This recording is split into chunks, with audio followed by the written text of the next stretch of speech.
Sign up now for the Flow Sports Premier Pack to get the ultimate Premier League coverage this season, only with Flow.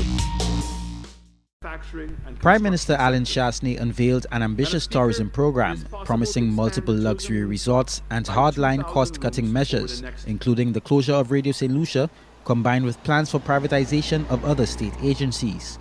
The 2-hour address sought to explain how he plans to usher in the tough policies in order to stimulate growth, reduce public sector debt and unemployment, and improve citizens' standard of living.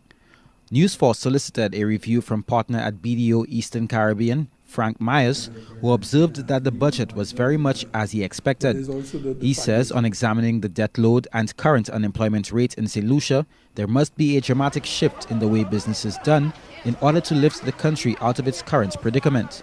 He says continuing to do things the old way will result in nothing but further debt. The level of growth in Saint Lucia over the past few years is such that in actual fact we're probably running backwards. We need, I estimate, in my own estimation, it's not a scientific one, I think we probably need something like an 8% per annum growth for the next few years to catch up, if you will, with the more prosperous countries in the region. And the sort of figures we've been returning, 0.1, 0.2 or thereabouts, with the occasional dip below into the red, it's not going to cut us in any particular way. We need something dramatic, something different, and it's something that everybody has got to come on board, if you will, in a sense, so that we can perhaps take some pain now and realize the benefits later.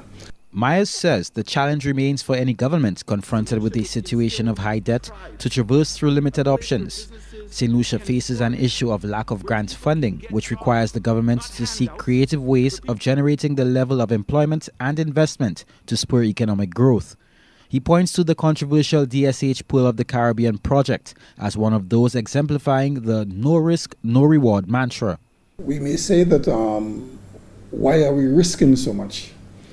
But what is the alternative? We are really up against a wall to a certain extent. There is no godfather out there helping us in any one particular area. So we've got to take our chances and get the best we can out of a particular situation. The question all arises now, are we getting the best? So the questions are endless, and provided that we get as much information that we need to be able to either say yay or nay, we have to go along with the direction I believe that the government is going in. The prudential debt to GDP ratio benchmark is 60%. Some estimates put Saint Lucia's at 82%. Myers observes that should the country continue along its current path, this ratio might increase to about 120% within a few years.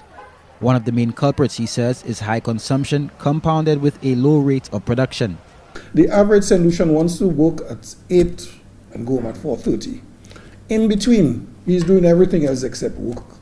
You probably find that the average, and I will say it, although I will get some blows here, the average public servant does not give the government 8 hours a day. They don't. If you get 4 or 5 hours, you're probably lucky. When you look at it that way and you start to match the production with the cost of it, we are definitely in a deficit, but at the same time, we want to live a particular way. These are all the sort of challenges that the government is facing. Myers believes that the Prime Minister's budget appears quite optimistic and ambitious on his part.